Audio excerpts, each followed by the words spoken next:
From JBS Studios in Greater New York, this is the JBS News Update with Teisha Bader. I'm Teisha Bader with the JBS News Update for Tuesday, May the 18th, 2021. After an approximate 6-hour lull overnight last night, heavy barrages of rockets once again were fired from Gaza at southern and central Israel today, causing a number of injuries, and 2 people were killed. The victims were said to be foreign workers from Thailand, both in their 30s, killed when a rocket made a direct hit on a packing plant at Moshav Ohad in the Eshkol Regional Council in southern Israel. 8 other workers were injured. It is unclear why the workers were not in a shelter or if there was a shelter, which is required by law in such areas.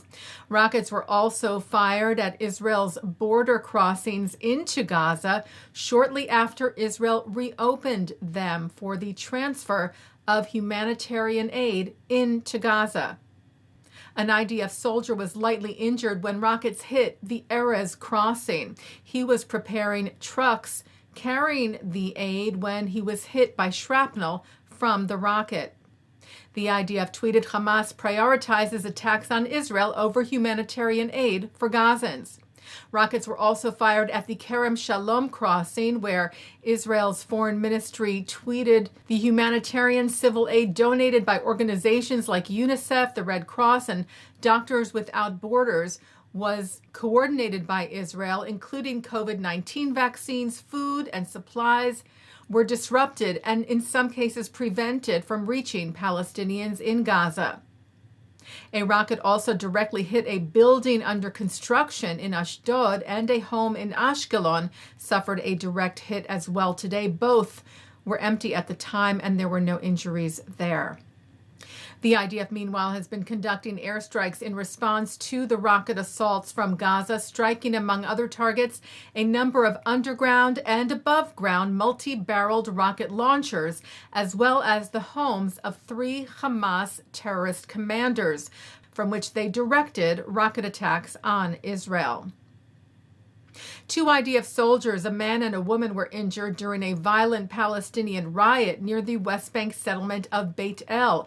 Both were shot in the legs and were taken to the hospital for treatment. Earlier today, a Palestinian terrorist carrying an improvised explosive device, a submachine gun, and a knife tried to attack IDF soldiers in the West Bank city of Hebron. He was shot and killed by soldiers at the scene. And last night, rockets were fired from Lebanon at northern Israel. The 6 projectiles fell short, landing in Lebanese territory. The IDF responded, they wrote, with artillery forces who fired toward the sources of the launches. Israeli Prime Minister Benjamin Netanyahu spoke once again over the phone last night with U.S. President Joe Biden, who reiterated his firm support for Israel's right to defend itself against indiscriminate rocket attacks from terror groups in Gaza, with Biden also expressing his support for a ceasefire. U.S. Secretary of State Antony Blinken said the U.S. has now been given information about the IDF's targeting a Gaza building which housed Hamas military intelligence offices.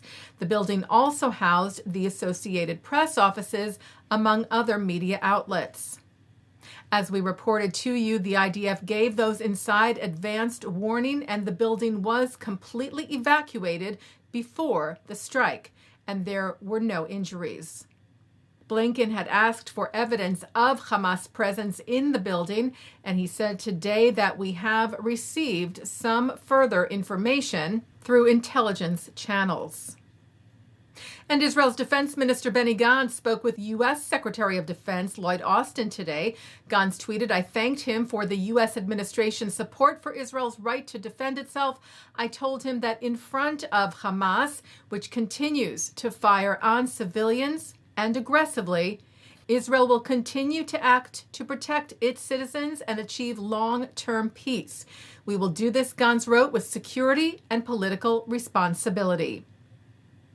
Well, the very harrowing situation in Israel was heavy in the heart and mind of Israel's first Ethiopian-Israeli Eurovision contestant, Eden Aline, scheduled to perform her song, Set Me Free, in the International Song Competition's 2021 semifinals, taking place in Rotterdam, the Netherlands, tonight.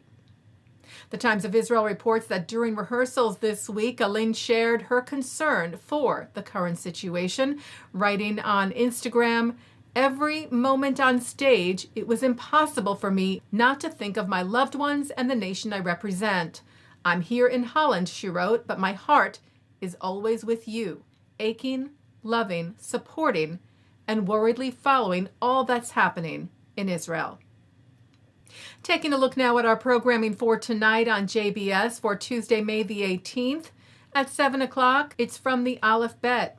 At 7:40, Rabbi David Walpe speaks on living a meaningful life. At 8, a panel discussion from Hadassah about the latest in genealogy technology, family roots research, and the impact that genealogical research is having on people who want to discover their Jewish heritage. At 9, Mark Golub speaks with David Chudnow and Professor Erez Ben Yosef on the Chaim, followed by a briefing on the current situation in Israel from Israel's Consulate General in New York, with IDF spokesperson Lieutenant Colonel Jonathan Conricus, as well as Israel's police foreign media spokesman Mickey Rosenfeld and others.